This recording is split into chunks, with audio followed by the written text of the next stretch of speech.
you're going to be tested. There were so many opportunities for me to be manipulative, for me to lie, for me to be someone else that I wasn't, to go against my own values. But the one thing I'm not going to do is sacrifice who I am. I'm not going to sacrifice my values.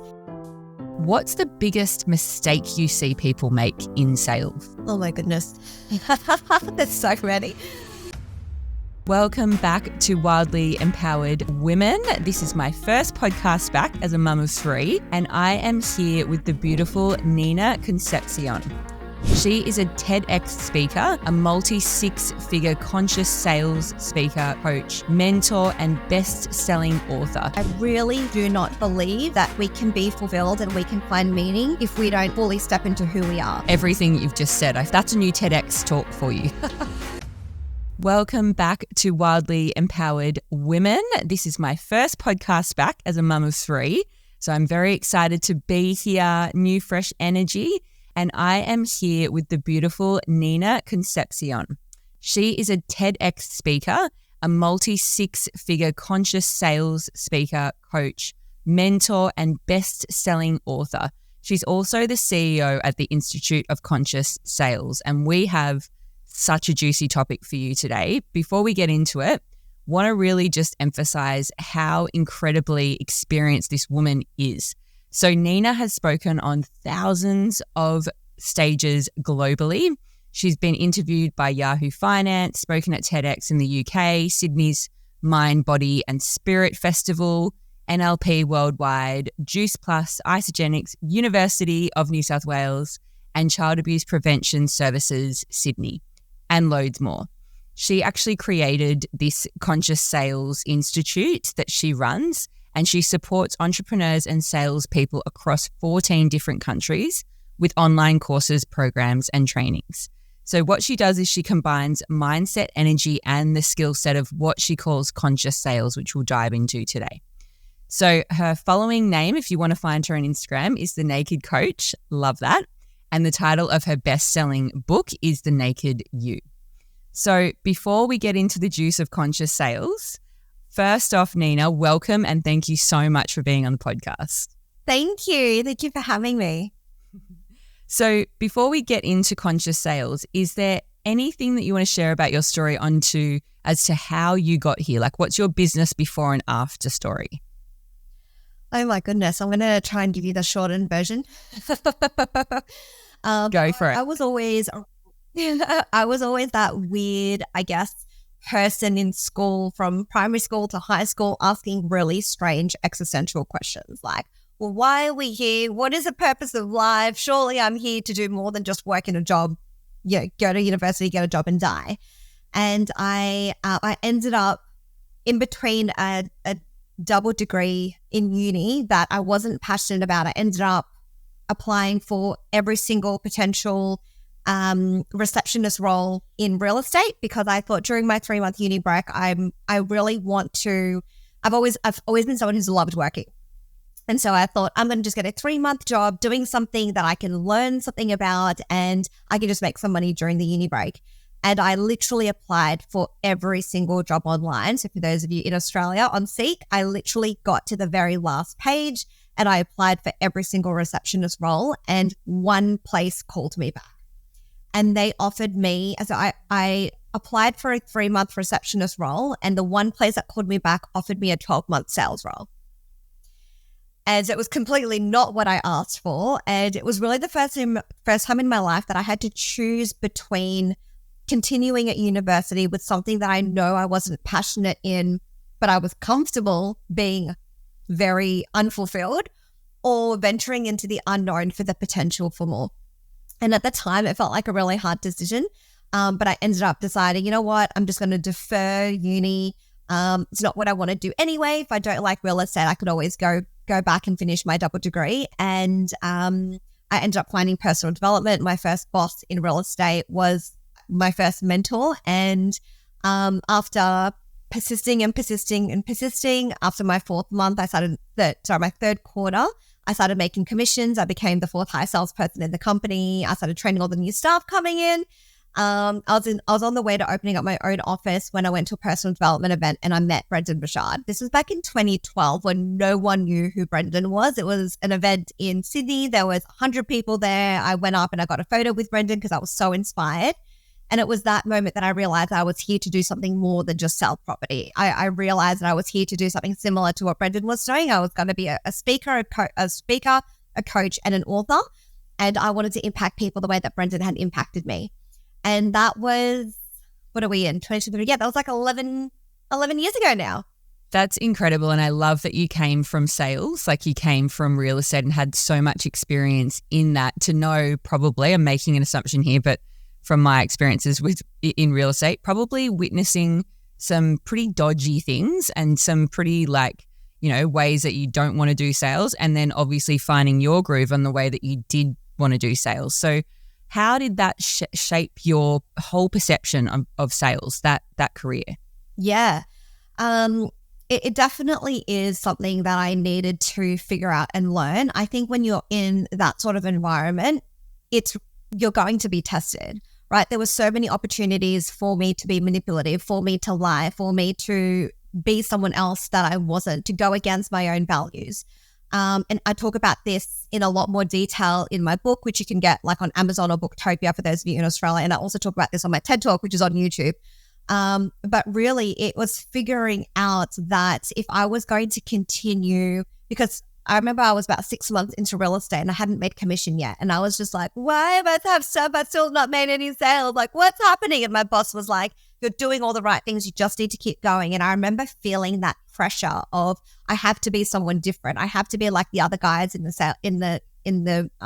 our office. I needed to be someone that I'm not. And I thought to myself, you know what? I want to have no regrets at the end of this year if I decide to go back to going and doing my double degree.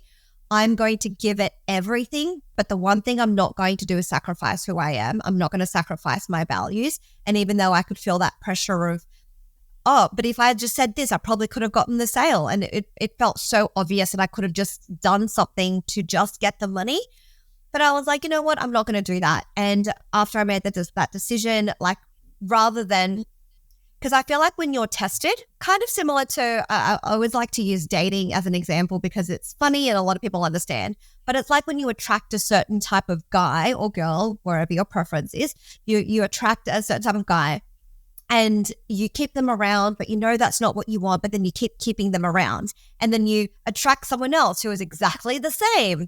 He's not willing to invest the time and energy. He's not willing to commit to you, but you keep him around. And I feel like eventually we get to a point where we stop tolerating it. We stop even second guessing ourselves. We stop even kind of, playing with the potential of the idea. And so once I made that decision, similar to dating guys, like I'm done dating these guys that aren't committed, that aren't willing to invest time into me, that they're not clear that they want a relationship, similar to I guess that point in real estate of I was like, you know what? No, I'm not even going to play with the idea of lying or being someone else or being manipulative. So that decision became faster and faster and faster and easier because I made that decision within myself. And so after I made that decision, I ended up making more sales. I ended up being the fourth highest salesperson in the company. And I really showed myself that I don't have to be like everybody else or what people expected me to be, especially when it comes to sales. It's such a male-dominated industry, and most people have such a negative connotation with sales that I realized and I proved to myself that I don't have to be what everyone expects me to be in order for me to make the impact that I wanted to make and in order to get paid to make a difference.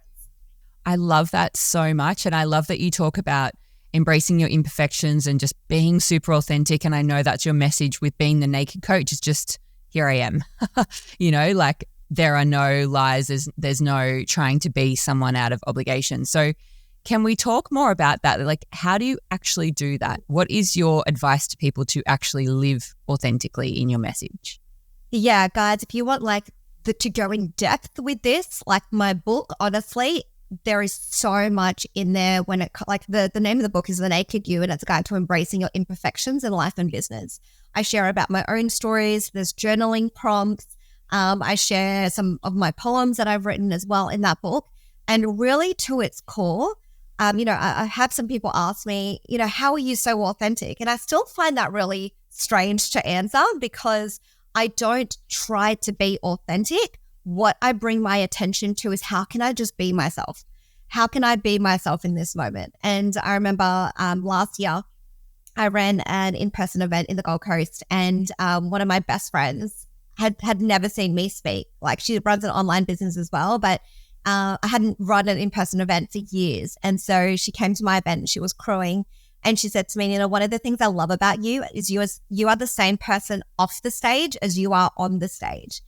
And I said to her, and that's probably one of the best compliments I think I can ever have, because for me, if I feel like I need to be someone other than myself, then what is the point? Like, that's why I worked in a job. That's why I became an entrepreneur, is because I wanted to be who I am. And, you know, Brené Brown talks a lot about this, and she's been such an inspiration for me as well. And one of the things I talk about in my book is I really do not believe that we can be fulfilled and we can find meaning if we don't fully step into who we are. And so even if you think of the example of when you think about your life and you think about the people in your life who you feel the closest to, just take a moment to think, why do you feel so close to those people? It's because they're the people who you've shown the most of yourself to. They're the people who know your insecurities. They know your challenges. They know the things that you maybe don't share with most people or a lot of people. And so I really believe that unless we are able to show up as our true self, we're not going to find fulfillment in what we're doing. Yeah. So just be yourself and don't try and sugarcoat it. Love that. So, Exactly. and amazing. And so how does that work with conscious sales? How do you define conscious sales? Yeah.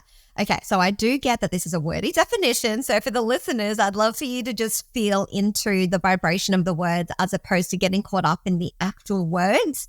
But I really wanted to make sure I covered everything when it comes to this definition. So conscious sales is a heart-centered, ethical, and integrity-driven approach to sales that empowers the individual to invest into themselves when it's in alignment with their own values. So conscious sales is very much about heart-centered sales. There's integrity, there's authenticity. It's about being yourself. It's not about being pushy. It's not about being manipulative. It's not trying to convince anyone. It's finding people who already know, like, and trust you, building a relationship with those people who know, like, and trust you, and being able to guide them through a process. And there is a balance between being pushy and empowering someone to take a step forward to better their life/business, whatever area you support people with. And so it's something that I see a lot because people think that they need to sacrifice who they are. And I know that I felt like this as well when I was in real estate. I felt like I needed to be someone else other than who I am. But there is a way to truly be yourself, to get paid for what you love to do and be able to make an impact without being anyone other than yourself. Yep. Amen to all of that. I teach personal branding, and this is like the core of what we teach is like, stop comparing yourself to others, be yourself. That's your superpower. No one else can do that. No one else can emulate who you are. So I absolutely love that. And I do think that that's a message that probably needs to be, shared a lot more around sales, is just being conscious. And I love that you use that word ethical as well, of like, what you want people to feel good, whether it's a yes or a no. You just want them to, make the right decision, whether that's a yes, this is the right place for me to be or thing for me to buy, or no, it's actually not. It doesn't really matter what the answer is as long as it's right for that person. So I love that that's what you teach and embody so fully. So what's the biggest mistake you see people make in sales? Oh my goodness. There's so many. I would maybe your top 5 then. Okay, I'll keep it nice and simple. The first one is that most people just do not take enough action. First and foremost, you can take imperfect action and be coming from the right place, from a heart-centered place, knowing who you are, grounded in your value and being unattached to the outcome, and still make sales, right? So skill set is important. However, it is so possible to still make sales with a very low skill set. It's really, really possible. But if you're not taking any action, nothing's going to change.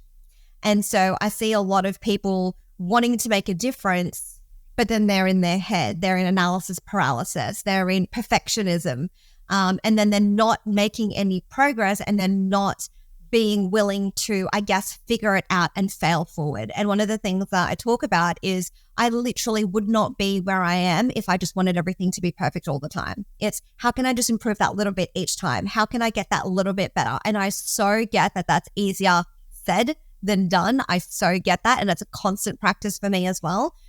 But if we do not take any action, our life is not going to change.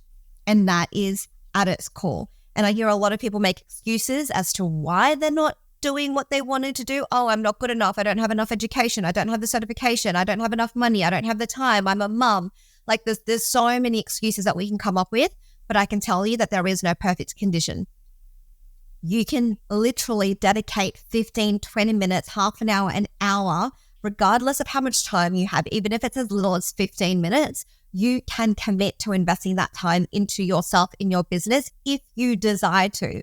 And so not taking action is the single biggest challenge that I see a lot of people make. And I so understand how that happens, because obviously you don't know what to do, you don't know how to do it. But guys, even if you did go and get some support, even if you got a coach and you got a mentor, they can't do the work for you. So you still need to exercise that muscle of figuring it out yourself, even once you do get that information that you know you need to go and implement. And I see this a lot because my Conscious Coaching 101 program is like my intro level signature program, and everyone on that program becomes a paid coach in 90 days or less. And that's if they're like launching their coaching business. And I literally have a clear process. It is, I'm not even joking, like step by step. Step 1, step 2, step 3, step 4. Do not even do the next step if you haven't completed the last step. And the people who have already gotten used to taking action make significantly more sales than the people who are so focused on it being perfect, because it's never going to be perfect. And another challenge that I see a lot with people is a lot of people, once they are taking action, they're focusing on all the wrong things. So I'm sure that you guys have heard of the 80-20 rule, right? 80% of the activities will yield 20% of the result, and 20% of the activities will yield 80% of the results. And a lot of people think that just showing up on social media and posting on social media will mean that they're going to make money. Once I get my website up, once everything looks perfect, then I'm going to make money, then I'm going to make sales, then I'm going to have clients knocking at my door and throwing me money. That is not the case.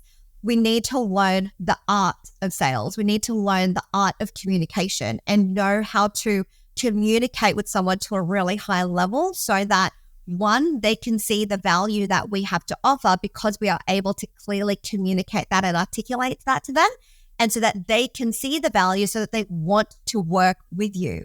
And if we don't learn that skill set of sales, because a lot of people spend a lot of time, energy, resources, I know this was me for a really long time, in information and then delivery. I'm going to go to all the events. I'm going to do all the personal development. I'm going to learn everything. I'm going to learn all the free stuff. I'm going to go get a certification. I'm going to learn NLP. I'm going to learn hypnotherapy. I'm going to learn how to be a healer. But until you know how to clearly communicate your value and how to actually get an exchange for the value you provide, then we end up just creating a hobby, not a business. So I'd say they're the two biggest. So the first one is not taking enough action. And then the second mistake is taking the wrong action and not focusing on the things that will actually help them make money in their business. And I love your point on just not being a perfectionist, like just, done is better than perfect. That's so true. And I see that a lot, especially in personal branding and social media. Like people don't care where the dot is on your Canva design or where the, what font it is. Like they actually don't care. They want the value. So can we talk a bit more about that, about, imperfect action and providing value? Because I know you're a very big stand for, and this is absolutely agree 100% on this, on providing a lot of value in the marketplace. And that's how you build know, like, and trust. Like if you're not making sales, you're not giving enough value. Can you talk a bit more about your stance on that? Yeah, absolutely. So guys, I'm getting the vibe that everybody listening is probably a spiritual entrepreneur, right? Or want to be or soon to be entrepreneur. And so with the laws of the universe, for every giver, there is a receiver. And for every receiver, there is a giver. And even if you dived into wealth books and personal development, there is never something for nothing. There is always some level of exchange. Otherwise, it becomes unequal. So in order for us to actually be able to call in more money and get more clients, it means that we need to be able to provide more value. And one of the things that I ask my clients is, when I have a client that is complaining about, I'm doing everything and nothing's happening. Why am I still not making money? I feel like I'm doing everything. And this was me again for a really long time. I say to them, if you think about working in a full-time job, right? Working the 40 hours a week, and that gives you let's say hypothetically, I'm talking Australian numbers here. Let's say you make $1,000 a week for working 40 hours. How many hours are you working in your business at the moment? 2, 3? And you're expecting to make $1,000 a week from you putting 2 to 3 hours worth of work when most people have to put 40 hours in order to make that money. So if you were in your integrity, do you truly believe that you deserve that much more value than what you are putting out there? Like, do you really believe that? With the value that you are putting out, do you feel that you are putting a full-time income's worth of value into the marketplace at the moment? And no one can unequivocally say, yes, I am. They're like, yeah, I guess you're right. No, I'm not putting enough value. But the thing is, we get so used to complaining. I think there is definitely an element of personal development, of like a level of entitlement, of I should have everything. Why isn't everything coming to me? And it should be really easy. And it's unless you are putting in the effort, unless you are putting yourself out there, it is a reciprocal relationship, just like dating, right? If you're saying, my partner never calls me, they never message me, they never make an effort. And it's like, well, are you? Are you putting in the effort? Are you organizing date night? Are you messaging him? If you're not doing it, how can you expect them to do it back? And there's definitely that mindset that I see of, no, poor me, like, why is nothing coming to me? It's like, well, what are you putting out there? And so for me, when I was in that mindset, and for those of you who are familiar with human design, I'm a 3-5, which means that I literally have to fail and fail and fail and fail and fail to figure out what works. And then I end up teaching what works and what doesn't work. And it took me 7 years from when I started coaching to when I made a full-time income. And I am now in my 11th year of my coaching business. And so when I talk about that mindset, I understand it so well because I was in that mindset for 7 years. And so that shift for me really came when I rather than complaining about what I'm not receiving, I got obsessed with what can I give, what value can I give, and how can I continue to give without wondering, when is it coming back? Where is the money? Why is nothing happening? Where are the clients? How can I just give and give and give and give? And where can I fall in love with the giving? And how can I stop being so stingy with wanting to get the cheapest version of everything and actually hire a high level of support? And so when I did that, I literally, because I remember I went to an event and I was sitting there crying because I realized that another course is just not going to cut it for me. And I had $1,000 left on my credit card and it was $20,000 to work with this mentor. And I was like, man, I don't have the money, but I'll put in the last $1,000 and I'll swear I'll make it work. If you tell me what I need to do, I'm going to do it. And up until that point, I think I had made more than $3,000 in my business in a month. And within those first 3 days, I closed my first $11,000 worth of sales. And it really had to do with the shift within my mindset, the shift within my commitment, and knowing that I had support of somebody, because as amazing as she was, it wasn't necessarily something that she said to me. It wasn't necessarily, okay, Nina, you're not doing these things. Go and do this exact formula and go and do it. It's like, oh crap, like I need to make this work now. There is no holding back. I need to stop making excuses and I need to make it work. And so when you combined that commitment to the work and the mindset with getting a high level of support, there's no way for me to listen to my own excuses. There's only growth and there's only progress. That is so valuable. Everything you've just said, I feel like that could that's a new TEDx talk for you. Just that snippet there. I love that so much. And I think another part of sales that I really was excited to dive into with you is the actual sales conversation. So, and I feel like this is where a lot of people get quite nervous, is actually asking for the sale or, talking to a real life human about the sale. So what are some of the mistakes or tips that you can give around the actual sales conversation? Before we go on, I want to ask you a super powerful question. What would it mean to you to make decisions based on your soul rather than your bank balance? Freedom to me means having true autonomy and choice in your life to live based off your values and soul's desires, rather than what you can purely afford for you and your family or what your job requires of you. This is why I've been empowering women for the past almost 5 years to earn more with pleasure, earning your true worth without the insane hustle and with actually having choice in your life. It is so much more about how you earn rather than what you earn. If you'd like to learn more about how I mentor women to earn a time-leveraged income online, selling conscious, health-based products and learning the skills of personal branding and attraction marketing, both very sexy skills to have, then click on the link in the show notes or DM me the word info on Instagram so we can have a proper chat. I love having one-on-one convos with you savvy queens and showing you how this kind of income and our community can help you truly live wildly empowered. Big love, back to the episode. Yeah. So first and foremost, I want to remind people that fear you are feeling is literally in your head. Like, honestly, what is the worst thing that can happen? They're not going to bite your hand. They're not going to come after you with a knife. Like, I did real estate. I did door knocking. I did cold calling. And I didn't have one person slam their door in my face. I didn't have one person verbally abuse me on the phone. Not one. Not one. And door knocking and cold calling is probably one of the hardest and scariest things when it comes to sales. And so when it comes to social media and connecting with people who have commented on your social media or who have messaged you, honestly, guys, like, the fear you are feeling is literally not real. Like, are you really going to let that stop you from making an impact? And one of the things that, again, I ask my clients all the time, do you care more about being perfect or do you care more about making an impact? Because it's one or the other.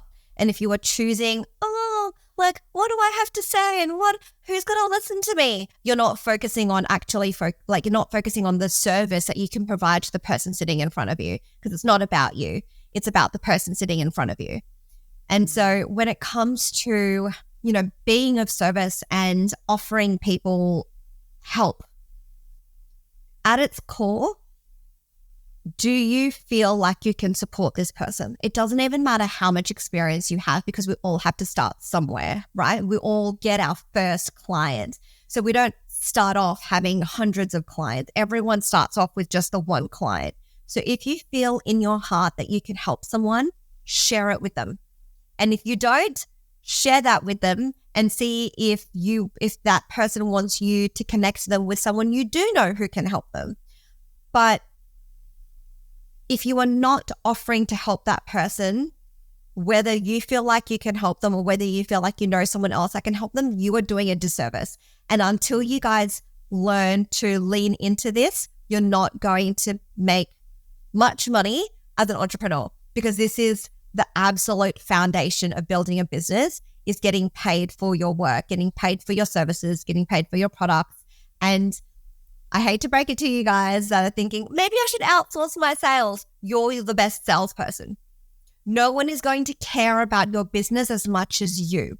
And even if you hire a salesperson, you still need to train them.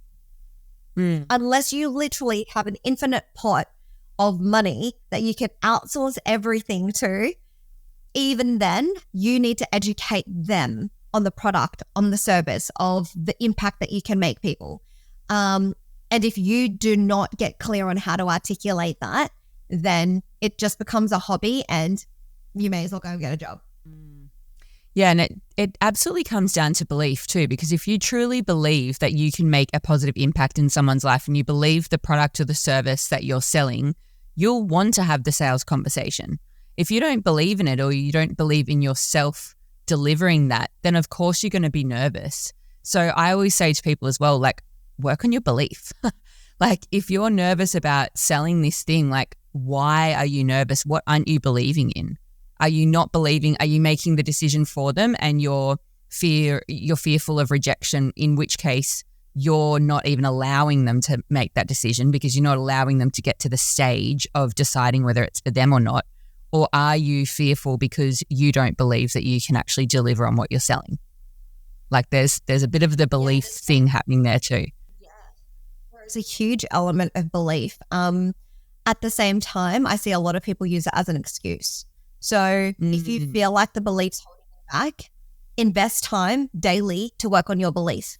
Because if you know that it's your belief and you're complaining about not having the belief, but you are not doing any hypnotherapy, you're not consuming any books, you're not listening to any meditation, you're not reading books that help you increase that belief in yourself, if you're not educating yourself on the product or service that you're offering, then really you're just complaining about it. You're not doing anything about the belief.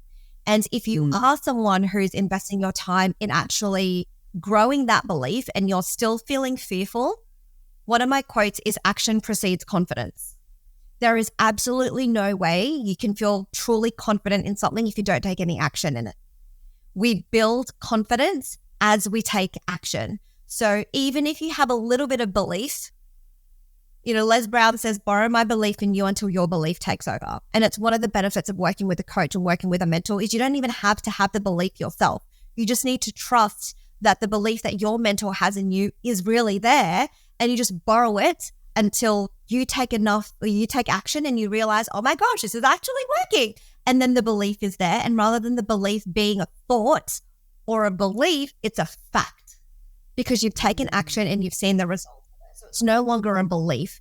And so I just see a lot of people get caught up in the belief cycle. And it's like, well, if you just went and took more action, it would fuel your belief and it would fuel your confidence.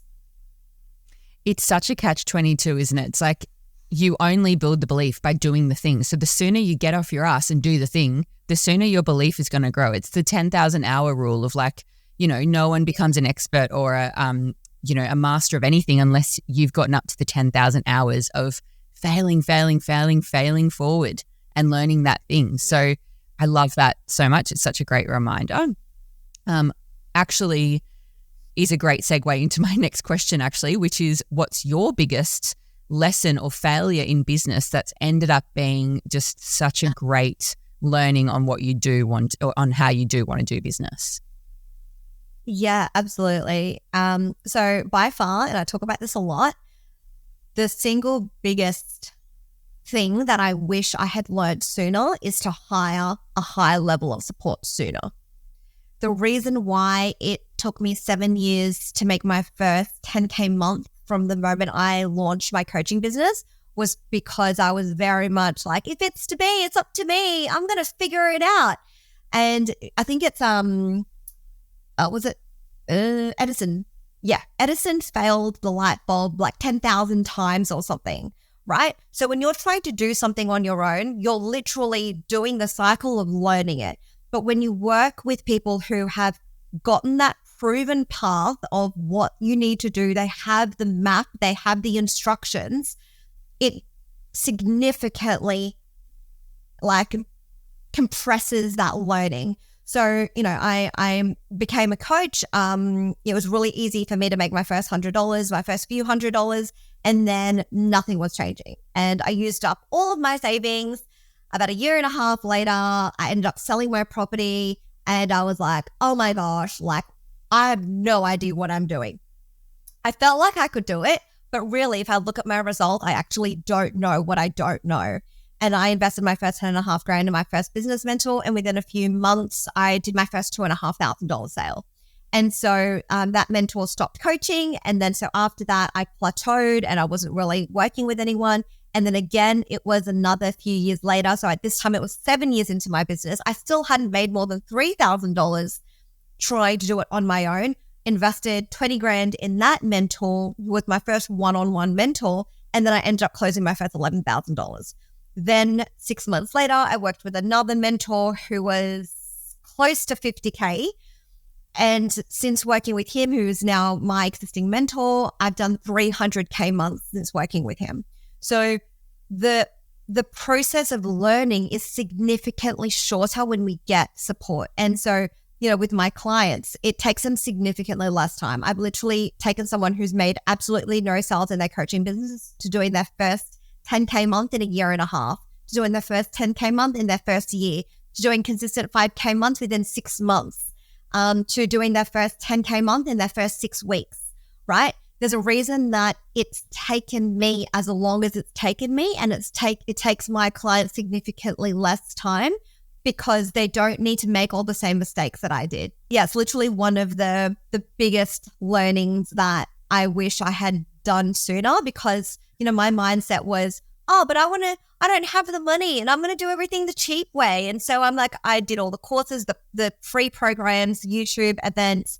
And then at the 7-year mark, I remember sitting down and calculating how much I had actually invested in those 7 years. And it was like $300,000 to $400,000. So as much as I'm like, I want to do things the free way, it cost me more money, more time, more stress, more energy, more overwhelm, feeling like I wasn't good enough, to realizing that if I just got help, there were just a couple of things that I needed to tweak. What I need to do is take action, and I need to get support. And so I literally met, multi-millionaires, and they hired help sooner. They invested in a high level of support earlier than most. And that is one of the things that they say that's contributed to their success. Yeah, absolutely. You need to invest before you're ready, always. It's always the thing that people go, when I'm earning this level of money, I'm going to invest in a coach. It's like, you're not going to get to that level if you haven't invested in a coach. And like you said, that has gone there before you, that can show you the way. So yeah, could not agree more on that. Okay. And in the spirit of, using our kids as our biggest why, not our biggest excuses. And we were talking before about how, your mindset is everything. Can you talk a little bit to how having your beautiful daughter has impacted your business journey?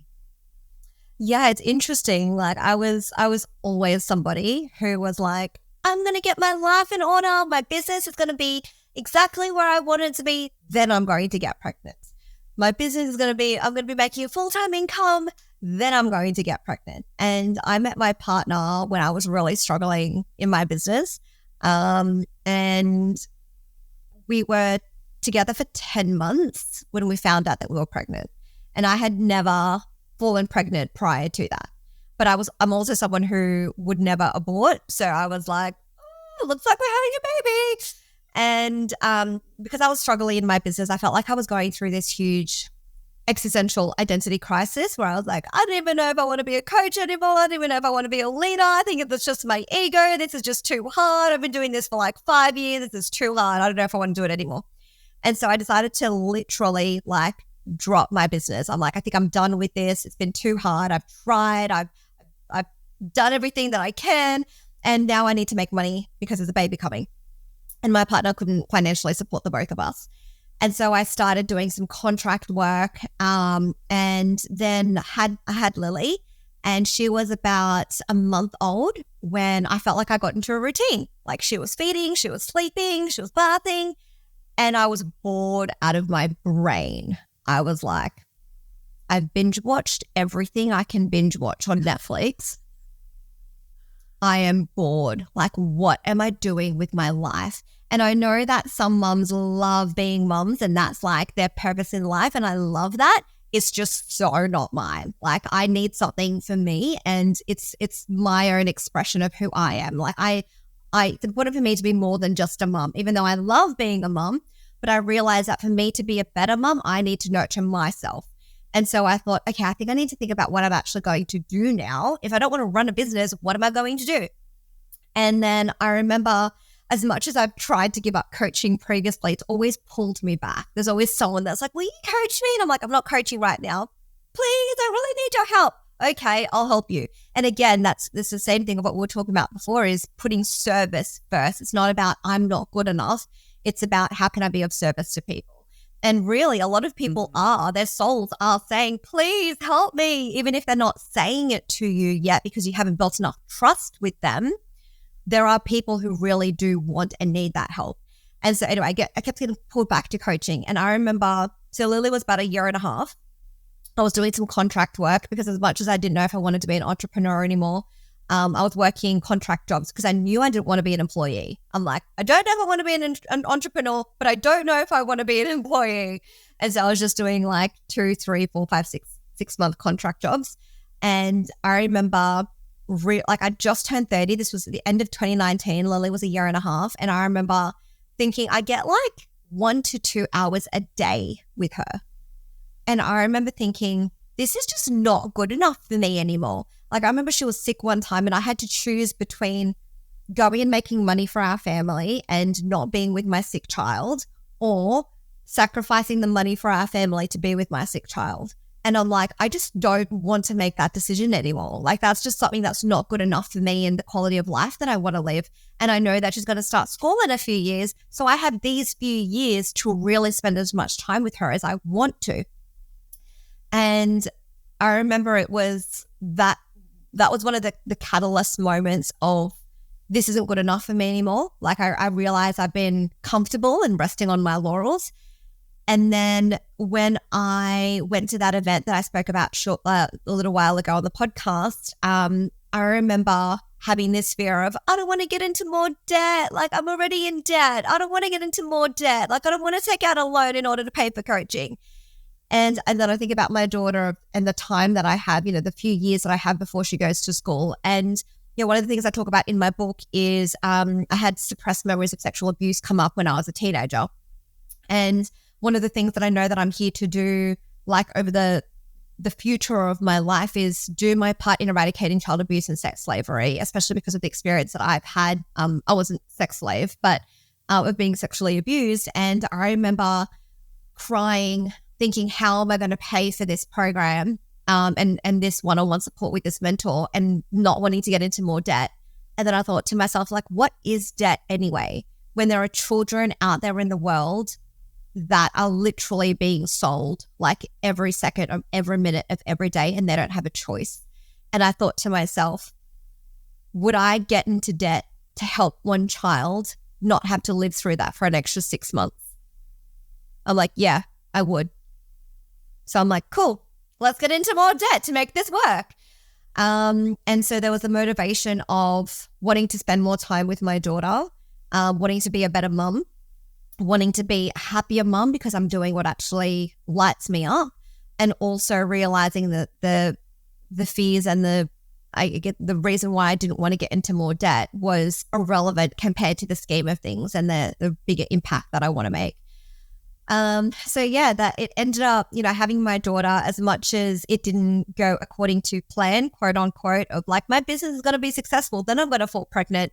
I know that having my daughter has allowed me to have a level of motivation, presence and time, and focus on my business that I did have, because I wasn't as driven to do that before her. Because when I have a bunch of time to do it, I typically don't do it. But when I have like an hour before I have to be with her, I'm like, and mums really realize this, right? When your baby's asleep, you're like, how much can I get done in this hour? And you are so productive in that 1 hour. And so really having my daughter has helped me be more productive. It's helped me be more driven. And it reminds me what really matters. I think there's a really famous quote. I think Brendon Burchard talks about this. We're willing to do more for other people than we're willing to do for ourselves. And definitely, having my daughter has helped with that. Isn't that funny? I always say to women, you can imagine I attract a lot of mums as well. And they're always in that fear of like, oh, but I don't have it all together. And it's like, great, that is your motivation. Don't have it all together. If you have it all together, it's going to take you like 4 times as long as if you have children, and the timeline is so finite. Like it is so finite. You've got to get there yesterday, So I agree with you. Like I'm so glad that I started my online business journey when I was already a mum, because I was like, I need to get there yesterday. Like I do not have time. Like I will do whatever it takes and work my ass off to condense the timeline to get there quicker than do a half-assed job and get there in, 5-10 years. So yeah, I so agree with you. And I want to just emphasize that point, that kids are the biggest and like best and most powerful part of your business journey, because they can influence you to actually get shit done and actually stay in action and not have the excuse of like, oh, well, I have the luxury of time. You don't have the luxury of time. Your kid's a day older now, and a day less with their mum because you haven't put in enough action to replace your income and you're still going to your shitty job. It's a hard pill to swallow, but it's often the reality that we need to experience to get off our ass and do more. Absolutely. And you know what? The thing that I constantly bring myself back to is how much happier am I when I'm doing what I love? I am such a happier human being. I'm such a happier mum. I'm such a happier partner. I'm such a happier friend when I feel full and I'm living an amazing life. When I feel like my energy and my soul is being sucked out of a job, yes, I'm grateful to not be in that job when I'm not in that job. But there's always a part of it that's oh, it's Monday. Oh, it's shitty. And then if something happens at work, that's shit. Most people bring it home with them. And of course, there's going to be challenges in your own business as well, but at least you know that you're doing something that matters to you. So you've mentioned Brendan Burchard, now your beautiful daughter, everything that you've just shared, and also Brené Brown. Who else do you feel has influenced you the most in your business journey? Yeah. So I interviewed him in my book. So my existing mentor, Scott Oldfed, he's amazing. He's phenomenal. I really love working with Scott. He's definitely been somebody who has been such a light for me. And there is such power in just knowing that you have somebody who you can ask some support from. And, I have some really amazing, beautiful friends in my life, but it is also very different having a mentor that you invest money with and that is further along the path than you, who can support you with where you're going.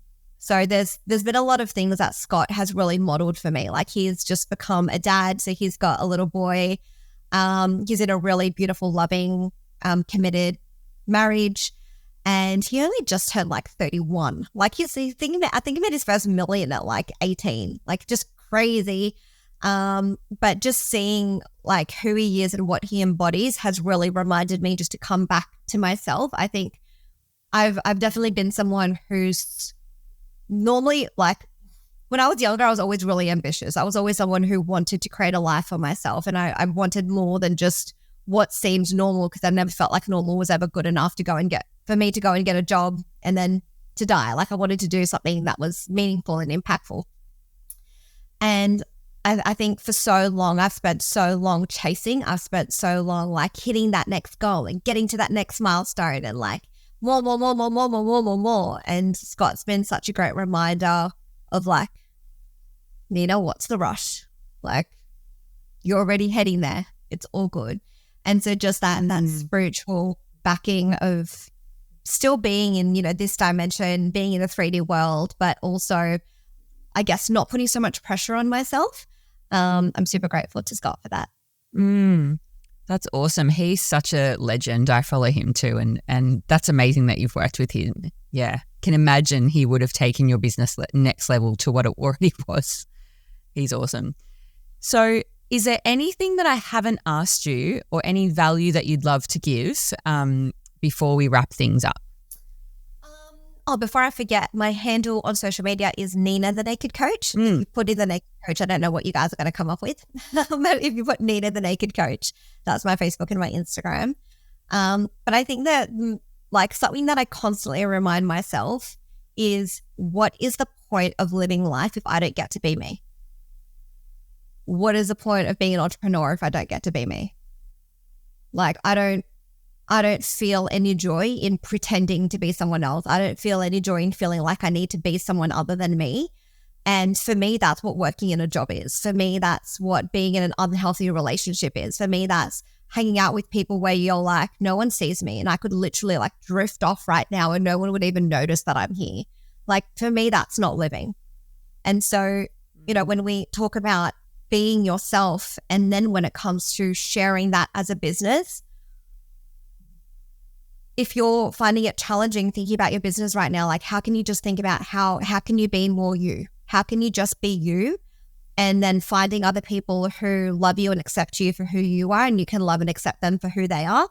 And then it becomes wanting to share that with more people and extending out that circle. And that's when it becomes a business, because that willingness to be ourselves and to share who we are, it's really hard to do that in a business to people who you don't know if you haven't exercised doing it in your own immediate circle and the people who are close to you and the people in your life. So there's something that I always remind myself, how can I just be me? Yeah. It's a muscle I think, everyone gets to strengthen from hearing that. Yeah, strengthen daily. So you've mentioned your Instagram. Where else would you like people to go if they want to learn how to work with you and how to just gain more insight on how you work? Yeah, Instagram and Facebook is probably the easiest. So Nina the Naked Coach. There's also I have a free meditation. It's literally on the link on my Instagram. But it's www.sacmeditation.com/Nina. And so if anybody wants to have a free meditation, and it's a 7-minute meditation, it's super easy. And I literally go through like the energetics and the mindset of calling in more soul aligned clients. Obviously, I don't go over the skill set. It's a meditation. The skill set's more like in the programs and the courses. But the foundational pieces is the energy and the mindset. So that's a freebie if anybody wants that. And if anybody is curious about anything more, then you guys can just reach out to me on socials and let me know that you came through from this podcast. Amazing. Thank you so much for joining today. So much value in this one episode. Very, very grateful. Very last question. If you could go back in time, what advice or what one-liner would you tell your 21-year-old self? Before we wrap up this episode, I want to ask you a question. Do you remember how you discovered this podcast? Was it a friend's suggestion or an Instagram story, maybe a post? Somehow you found it, and I'm hoping you're getting a lot of value from it. I need your help now to pay it forward so that other women can feel seen, heard, nourished, and more than anything, empowered from these conversations too. Big love, back to the episode. You are perfect as you are. Absolutely beautiful. A nice reminder for everyone today.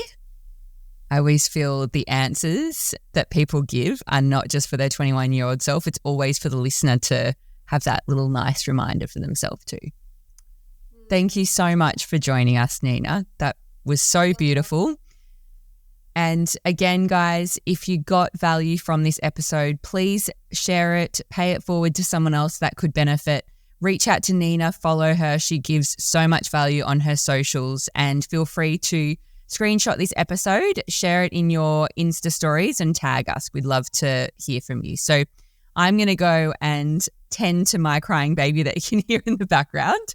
Thank you so much, Nina, and we'll see you in the next episode, legend.